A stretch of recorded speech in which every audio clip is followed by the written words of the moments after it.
What you're hearing in the media, however, is that we're doing so well because the government has sacrificed us to pay down the bad debt that they created.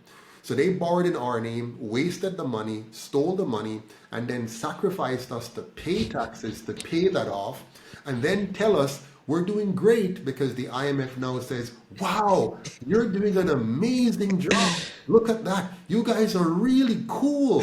No, you have sacrificed us. We're suffering. We're dying. We're hungry. We're unhealthy. We're unproductive. But the little production that we give, that is being used to pay back a debt that we have not benefited from.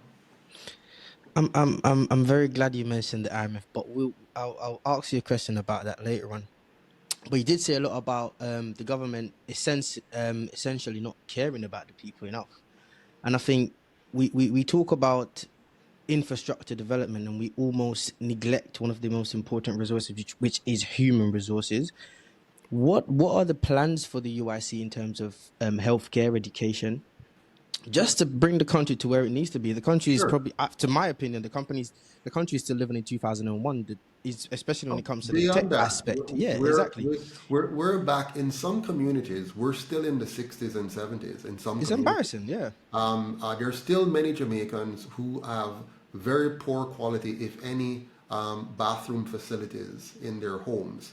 There's still some are still using outside bathroom facilities that are not designed for the 21st century. Many Jamaicans are living in homes that are falling apart around them. They inherited those homes from their great grandmothers and fathers.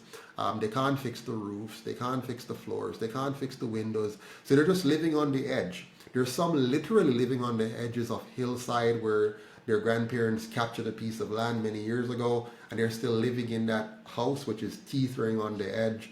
So we're really living poorly.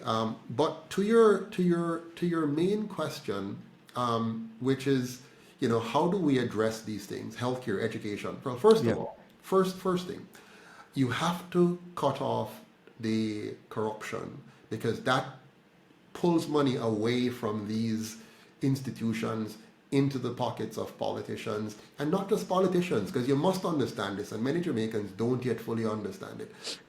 We look at the politicians, but they're simply agents. They're not the true problem. And let me try to explain this. The politician is simply a representative of somebody. Now, what you wanted was for the politician to be a representative of the people. That would be a good situation if your MP represented your constituencies, if your senator represented the people. But that's not the case. Here's what is really the case, right? In Jamaica, you have two parties that were created from the very beginning to trick the Jamaican people. They were created to get rid of Marcus Garvey and to get rid of the Marcus Garvey party and to prevent those ideas of equity and equality and justice and industry and productivity of the people owning their own assets and growing with it. They made sure to push that aside and gave us two controlled oppositions to divide us so that we may now stop fighting for our rights and start fighting each other. Okay? So what happened since then? Who gave us those two parties? Well, back in the day, we called them the plantocracy. These were the people who still owned the massive estates across the country, which were previously slave estates where you had chattel slaves, and now at that time they now had wage slaves. So you move from chattel slaves, meaning you own the individual, you could beat him, rape him, kill him at will, and work him to the bones, and nobody would say anything. That was the old system. The new system was you kicked him off the plantation and say, if you want, you can come and work for me. I will not give you back your land. I will not compensate you for your lost labor. I will not compensate you for your lost learning. So now you're free, but you're free to do what? You're free to come and beg a job from us, the plantocracy, who still own the land and still have the value of the labor of your ancestors that we had stolen, and we run things. So what we did now, these so-called plantocracy, they now funded these two parties behind the scenes to create a facade of two parties who cared about the people. And the people then learned to trust these two parties because they were led by two white-looking men. And remember, we were trained to believe that white is good and black is bad. And so here are two white-looking men who said, we care about you. One of them pulled his shirt and told the police, shoot me and leave the people.